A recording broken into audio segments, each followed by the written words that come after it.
Sigue todo igual en la política monetaria de nuestro país. El Banco Central en su reunión de noviembre mantuvo la tasa de interés en 3,5% y también mantuvo el sesgo neutral. Queremos analizar esta decisión con Gonzalo Sangüesa, economista y socio de Econsult. Gonzalo, nuevamente gracias por estar con nosotros. No, a ti por invitarme al programa. Todo igual, me imagino que era lo que tú esperabas, porque el grupo de política monetaria que tú integras también dijo lo mismo. Sí, efectivamente, nadie esperaba una novedad cuando hay mucha volatilidad en los mercados financieros, cuando hay mucha incertidumbre respecto a cuál es el escenario que viene hacia adelante después de lo que ocurrió en Estados Unidos y lo que va a pasar en Italia a principios de diciembre. El escenario más probable es que el Banco Central sencillamente mantuviera la política monetaria en 3,5% de la tasa política monetaria y tampoco cambiara el sesgo. Más encima que en la última reunión en que estuvo Rodrigo Vergara como presidente, nadie esperaba que le dejara un recorte de tasa o convenciera al resto del Consejo que recortara la tasa cuando suma en la próxima reunión Marcel. Sí, la verdad es que yo le doy poca importancia a esas cosas. Yo creo que el Banco Central es muy institucional. Hay una gerencia de estudios que hace sus proyecciones a 2 años y que en base a los indicadores económicos, tanto por el lado de la actividad, la inflación, el empleo y el escenario internacional, van definiendo la trayectoria de la tasa política monetaria. Que entre un consejero, salga otro, no cambia mucho ese escenario. Vamos a ver las razones, porque hay razones que hay que analizar externas e internas. En el extranjero, bueno, incluso el Banco Central parte diciéndolo en su comunicado de la decisión, se habla de las elecciones en Estados Unidos, lo que llevó al aumento de las tasas de largo plazo. Y hoy, frente al Congreso norteamericano, la presidenta de la Reserva Federal, Janet Yellen, dijo que muy probablemente se suban la tasa de interés en ese país. El mercado espera que sea más o menos en diciembre. Eso ya parece que va a ser un dato de la causa. Sí, para la reunión de diciembre, las expectativas del mercado son que la probabilidad de que aumente la tasa de interés es más de 90%. Por lo tanto, el mercado tiene internalizado que la tasa de interés va a subir 25 puntos base en diciembre en Estados Unidos. Y se fundamenta en que la tasa de desempleo está en torno al 5%, o sea, muy baja, que hay presiones inflacionarias, los salarios están creciendo cerca de 3%, y hoy día conocimos el dato de la inflación de octubre, fue 1,6% en 12 meses, o sea, muy cerca de la meta que es 2%. Por lo tanto, están todos los elementos fundamentales para que Estados Unidos suba tasa de interés y eso es lo que espera el mercado. La elección de Donald Trump, su plan de inversión de $500 mil millones, bastante gasto público, también debiera ser un factor de presión inflacionaria que prácticamente asegure que se va a llegar a ese 2% y por lo tanto un factor más de probabilidad de alza de tasa de interés, e incluso hablan algunos de muchas más alzas de la tasa de interés. Bueno, lo que conocemos es el programa económico que presentó el presidente Trump durante la candidatura. Y ese es un programa en que va a tener un fuerte déficit fiscal porque baja los impuestos, sube el gasto fiscal y por lo tanto se genera un déficit. Para financiar el déficit, el gobierno americano tiene que emitir deuda y si emite mucha deuda en el mercado, las tasas de interés suben. Y el mercado se adelanta y ya subió, entre que salió elegido y hoy día, ya las tasas de interés subieron medio punto las tasas largas.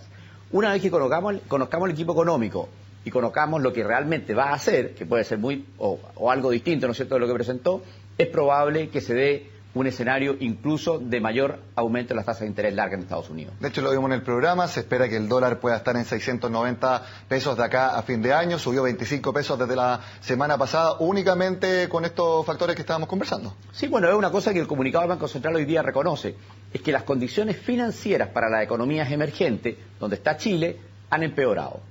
¿Qué significa esto? Que nos va a costar más conseguir financiamiento para los proyectos de inversión, para los déficits del sector público en Chile, que las tasas de interés a las que vamos a conseguir esos financiamientos van a ser más altas y que por lo tanto es un peor escenario para la economía emergente después de las elecciones de Trump.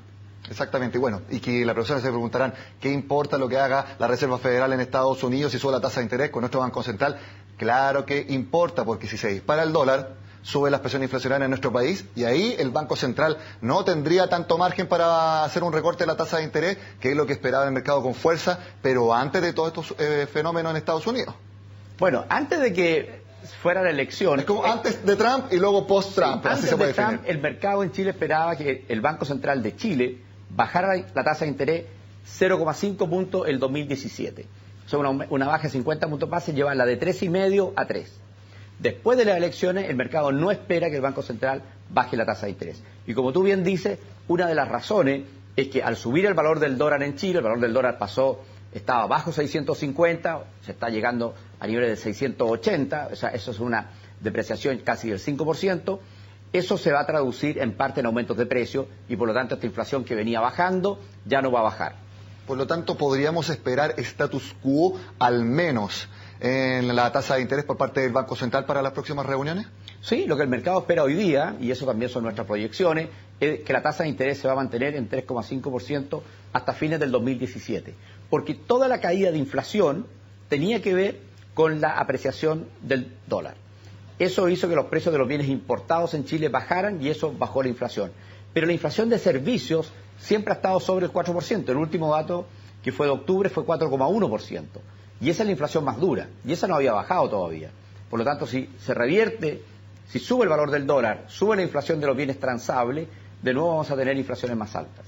El hecho de que el Banco Central entonces no tenga este espacio, no podría no tener tanto espacio para recortar la tasa, ¿crees tú que le pueda pegar a la economía chilena? Hemos discutido acá antes si una baja de tasa cuán efectiva podría ser para precisamente impulsar la actividad, pero ya que ese dato, esa posibilidad se está alejando, ¿es una mala noticia para nuestra actividad?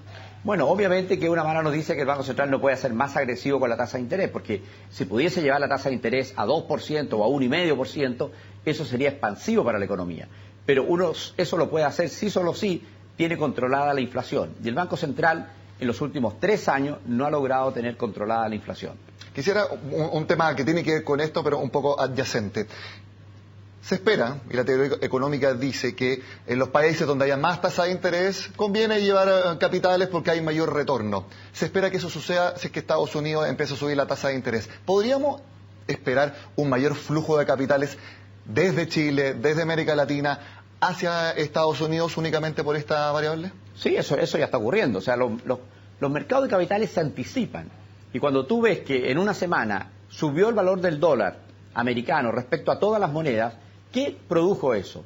Básicamente que los inversionistas vieron el nuevo escenario y vendieron los activos financieros en la economía emergente y colocaron en Estados Unidos su plata.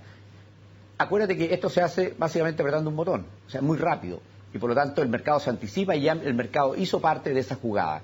Movió los recursos desde economía emergente hacia Estados Unidos. Por eso vimos caer tanto a el IPSA en los primeros días luego de la elección de Trump. Vimos caer el IPSA, vimos caer todas las bolsas. Movespa también en Sao Paulo. Todas sí. las bolsas de la economía emergente bajaron, porque se vende, y subió la bolsa americana. Entonces eso demuestra el efecto. Y lo mismo pasa con el mercado de los bonos. Y ahí podemos hacer algo como economía para contrarrestar ese tipo de fenómenos. No digo que el Banco Central tenga el mismo peso de la FED, porque no lo tiene en absoluto. Pero hay algo que se puede hacer localmente cuando empiece a suceder eso. Puede ser que caiga la bolsa y también que al haber menos dólares en el mercado local, el tipo de cambio se dispare acá. Bueno, lo que tú tienes que hacer es hacer más atractivo el país. O sea, para que los inversionistas, en este escenario, que hay menos liquidez internacional, porque se está yendo la liquidez a Estados Unidos, tú quieres que la liquidez vuelva a tu país, tú tienes que hacer más atractivo las perspectivas de crecimiento. Entonces van a tener que haber buenas noticias en la economía chilena si queremos que los capitales vuelvan hacia Chile. Hay dos formas en que llegan los capitales. O porque los países desarrollados bajan la tasa de interés y los empujan hacia la economía emergente, o porque la economía emergente se vuelve atractiva y atraen esos capitales. Durante los últimos años hemos estado acostumbrados a que los capitales eran empujados hacia la economía emergente, porque los países desarrollados, Europa, Estados Unidos, Japón, con tasas muy bajas. Lo que viene de aquí hacia adelante es que los capitales van a tener la tendencia a irse y vamos a tener que volvernos mucho más atractivos para que esos capitales vuelvan. ¿Tú crees que eso es un tema entonces que ya debiera estar en la agenda de los candidatos presidenciales o posibles candidatos presidenciales? Porque es un fenómeno que probablemente pueda ocurrir. Yo creo que es un tema que ha estado muy presente en la agenda del ministro Valdés. Cuando el ministro Valdés ha estado peleando por un presupuesto ajustado, por reajustes fiscales de los salarios, de los sueldos fiscales ajustados, lo que está diciendo, mire, nosotros no podemos hoy día darnos el lujo de tener mayores déficits fiscales porque el riesgo que tenemos es perder la clasificación de riesgo, es que se nos haga más difícil financiar el déficit y que nos suba ese costo. Entonces, ya el ministro Valdés ha estado dando esa pelea y el próximo año sin duda que le va a tocar a los nuevos candidatos presidenciales. Bueno, vamos a ver entonces cómo se va sucediendo la política monetaria de Estados Unidos, de nuestro país, y veremos si este fenómeno de flujo de capitales se mantiene o no. Es una pega entonces que tendrá que hacer el ministro de Hacienda y también el próximo ministro de Hacienda del gobierno que salga elegido en diciembre de 2017. Sí, ese es el mes. Exacto. Gonzalo Sangüesa, gracias por estar con nosotros. No, gracias por invitarme. De esta forma terminamos la agenda económica de este jueves. Los invito a que sigan con nosotros acá en CNN Chile.